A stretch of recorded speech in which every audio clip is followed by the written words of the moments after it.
नमस्कार। मैं डॉक्टर हेमंत शर्मा। आज आपको बताने जा रहा हूँ loss of muscle. Muscle loss होना, मसल डिजनरेट होना, जो मांसपेशियां हैं उनका धीरे धीरे डिजनरेशन होना, खत्म होना। क्या कारण है मसल लॉस का? मसल लॉस होगा तो क्या सिम्टम आएंगे?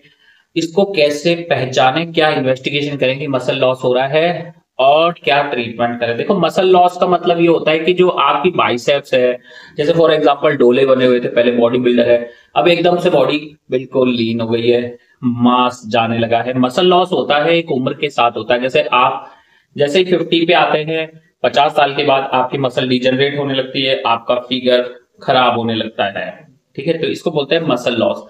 पर कुछ केसेस में ये जवानी में भी होने लगता है, यंग एज में भी आपका मसल लॉस होने लगेगा, तो उसको हम बोलते हैं मसल लॉस। अब जो मसल लॉस है, इसके होने से क्या सिम्टम आएंगे? आपको दर्द हो सकता है, कमजोरी हो सकती है, थकान हो सकती है, इवन हाथ के मूवमेंट में हेल्प नहीं होगा। ये सारी चीज हो जाएगी कि मूवमेंट नहीं कर पा रहे, जैसे ये मूवमेंट रुक गया, घुटने का मूवमेंट रुक गया, जॉइंट मूवमेंट रुक गया, क्योंकि आपकी जो मसल है वो आपके मूवमेंट में मदद करती है।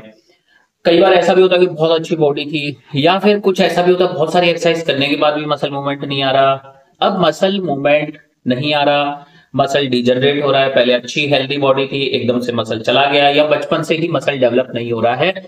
तो इसके कारण कुछ जेनेटिक डिसऑर्डर भी होता है, जैसे कि मस्कुलर डिस्ट्रॉफीज होता है, मस्कुलर एट्रोफी होता है जेनेटिक्स के कारण।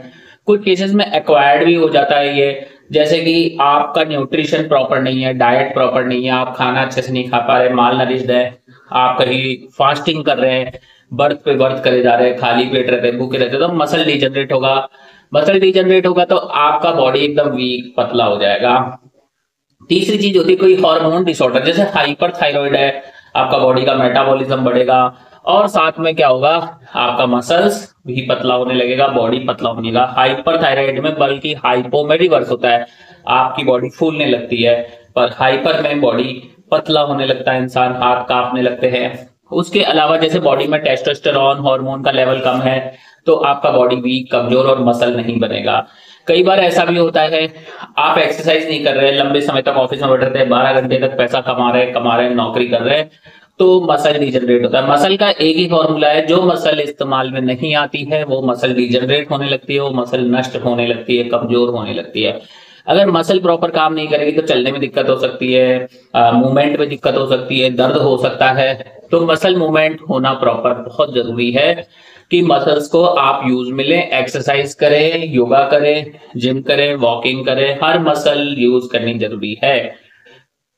दूसरी चीज, कई बार क्या होता है, नर्व डिसऑर्डर होता है, जैसे डायबिटिक न्यूरोपैथी है, या फिर कई न्यूरोपैथी, ऑटोनोमिक न्यूरोपैथी है, या किसी भी कारण से आपको नर्व डिसऑर्डर हुआ है, जिस मसल को वो नर्व सप्लाई कर रही थी, अगर वो नर्व डैमेज हो गई, जैसे ट्रांसवर्स माइलाइटिस, गेन बारे, या कोई वायरल इन्फेक्शन के बाद, या अल्कोहल ले रहे हैं, या स्मोकर हैं, तो उस कारण से तो वहां की मसल डेवलप नहीं होती है, वहां की मसल ग्रो करने में बहुत प्रॉब्लम आती है। बहुत आप चल भी नहीं पा रहे हैं, बैठ नहीं पा रहे हैं, आपके मूवमेंट रिस्ट्रिक्ट हो रहे हैं, या फिर कोई पेशेंट कोमा में चला गया एक्सीडेंट के कारण या कोई स्ट्रोक के कारण, तो उस पेशेंट का भी मसल यूज नहीं आ रहा, तो मसल एट्रोफी हो जाता है, वहां पे मसल वीक हो जाती है, कमजोर हो जाती है। या कई बच्चों में पोलियो के कारण मसल स्ट्रेंथ नहीं आ पाती है, जैसा देखा होगा, एक पैर मोटा है, एक पैर पतला है। उसके अलावा मसल एट्रोफी होने का कारण, डिजनरेशन का कारण एक ये भी होता है, जैसे फ्रैक्चर हुआ, फ्रैक्चर लिम्ब में प्लास्टर बांध दिया, तो इस हाथ की मसल्स तो अच्छी है, पर दूसरे हाथ की मसल्स डिजनरेट हो रही है, क्योंकि महीना 2 महीना प्लास्टर रह गया। पैर में भी सेम है कि पैर का टूटा था, उसके बाद रोड डाल दिया, पैर का मूवमेंट नहीं है, तो जिस पैर में प्लास्टर नहीं है, मूवमेंट है, वो पैर का मसल हेल्दी है, पर दूसरे पैर का मसल अनहेल्दी है, मूवमेंट भी रिस्ट्रिक्ट हो रहा है। तो ये चीजें हो गई। या प्रलॉन्ग, जैसे कि माइस्थेनिया नाम की बीमारी से आप सफर कर रहे हैं, तो भी मसल डिजनरेट होता है। बॉडी में कैल्शियम का कमी, विटामिन ई का कमी, B12 का कमी, विटामिन डी का कमी, कैल्शियम का deficiency, zinc deficiency, minerals deficiency, या लीवर किडनी डिसऑर्डर, ये भी आपके मसल्स पे इफेक्ट करता है, आपका मसल नहीं बन पाता है। या आपका प्रोटीन इंटेक कम है, प्रोटीन कम लेते हैं, तो भी मसल नहीं बन पाता है। तो अगर आपको भी ऐसा लग रहा है कि आप जिम जा रहे हैं, बॉडी नहीं बन रहा है, मसल नहीं ग्रो हो रहा है, या वेट गेन नहीं होता है, अच्छा डाइट लेने के बाद भी, न्यूट्रिशन फॉलो करने के बाद भी, तो उस समय कॉज को रूल आउट किया जाता है। क्या कारण है कि आपका मसल इतना वीक है, आपका बॉडी डेवलप नहीं कर रहा है, ग्रो नहीं हो रहा है, तो उसके लिए इन्वेस्टिगेशन करना पड़ता है, पेशेंट का हिस्ट्री लेना पड़ता है, कहीं अल्कोहलिक तो नहीं है, कहीं स्मोकर तो नहीं है, कोई और ड्रग तो नहीं ले रहा, या पेशेंट स्टीरॉइड्स तो नहीं ले रहा। स्टीरॉइड से पेशेंट फूलता है ना, पर लॉन्ग टर्म के बाद हड्डियां वीक होती है, मूवमेंट नहीं करोगे तो फैट्स डिपॉजिट होने लगते हैं, पफीनेस आ जाती है, तो वो चीजें भी रहती हैं। उसके अलावा पेन किलर्स लेते हैं, या फिर आपको कोई गैस्ट्रिक डिसऑर्डर है, आपका डाइजेशन ही नहीं हो पा रहा, आप कुछ भी खा रहे हैं पच नहीं रहा है, अल्सर है, भूख नहीं लग रही है, स्टूल बहुत ज्यादा जाना पड़ रहा है, मेटाबॉलिज्म हायर साइड में है, तो ये सारे फैक्टर्स भी हैं जो मसल एट्रोफी कराते हैं। अब इसका जो ट्रीटमेंट है कि मसल को हमें ग्रो करना है, मसल रीजनरेट करे, तो उसके लिए सबसे गोल्ड स्टैंडर्ड एक ही ट्रीटमेंट है, उसे बोलते हैं एक्सरसाइज। आप अपनी मसल्स का इस्तेमाल कीजिए, एक्सरसाइज कीजिए, तो आपका मसल्स काम करेगा और स्ट्रेंथ आएगा और मसल ग्रो करेगा। उसके अलावा जैसे मसल स्ट्रेंथनिंग के लिए आपको प्रोटीन्स लेने पड़ेंगे, जिसमें अमाइनो एसिड्स है डिफरेंट टाइप के। प्रोटीन में क्या ले सकते हैं, जैसे कि नेचुरल प्रोटीन आप ले सकते हैं, वे प्रोटीन। उसके अलावा आप प्रोटीन के अंदर जैसे नट्स ले सकते हो, मूंगफली ले सकते हो, सोयाबीन, राजमा, छोले, चने, दालें। अगर एग लेते हैं, एग, दूध, दही, छाछ, पनीर, ये भी ले सकते हैं, तो इसमें भी प्रोटीन काफी होता है। तो ये सब आप प्रोटीन ले सकते हैं। प्रोटीन दो तरीके के होते हैं, कंप्लीट एंड इनकम्प्लीट प्रोटीन, उसको मैं डिटेल्स में अलग से वीडियो में बनाऊंगा। उसके अलावा अगर आप न्यूट्रिशन डेफिशिएंट है तो आपको न्यूट्रिशन लेना पड़ेगा।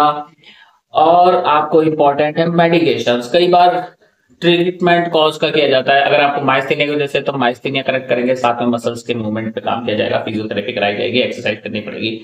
उसके अलावा अगर आपको डायबिटिक न्यूरोपैथी या कोई अदर न्यूरोपैथी के कारण मसल काम नहीं कर रही है, नर्व सप्लाई नहीं हो पा रहा है, तो उसको रिकवर करा जाएगा, नर्व को भी और साथ में मसल्स को भी, विथ मेडिकेशन, विथ न्यूट्रिशन। उसके अलावा जैसे आप अल्कोहलिक लेते हैं या स्मोकर हैं, तो वो चीजें आपको कम करनी होगी या बंद करनी होगी। या आप एक्सरसाइज नहीं करते हैं, तो आपको एक्सरसाइज एडवाइजेबल है। पानी अच्छा नहीं पीते हैं, पानी कम पीते हैं, तो पानी अच्छा लेना पड़ेगा। डाइट आपको टुकड़ों में लेनी पड़ेगी, तो ही आपका मसल ग्रो करेगा, मसल में स्ट्रेंथ आएगा। तो अगर आपको भी ऐसा लगता है कि आपकी मसल डिजनरेट हो रही है, कमजोर हो रही है, चलने में दिक्कत है, बॉडी अच्छा शेप में नहीं आ रहा है, प्रोटीन भी ले रहे हैं, एक्सरसाइज भी कर रहे हैं, न्यूट्रिशन भी ले रहे हैं, तो व्हाट्सएप नंबर मेरा इस वीडियो के डिस्क्रिप्शन में, आप वहां जाके मैसेज करें, व्हाट्सएप पे अपना अपॉइंटमेंट बुक करें। और कृपया डायरेक्ट कॉल ना करें, व्हाट्सएप पे जाए, मैसेज करें, हेलो लिखे, जो भी आपको प्रॉब्लम है उसके बारे में बताएं और अपना अपॉइंटमेंट बुक कर सकते हैं। वीडियो अच्छा लगता है लाइक करें, चैनल पर नए हैं सब्सक्राइब करना ना भूलें। थैंक यू, धन्यवाद, गुड बाय, नमस्कार।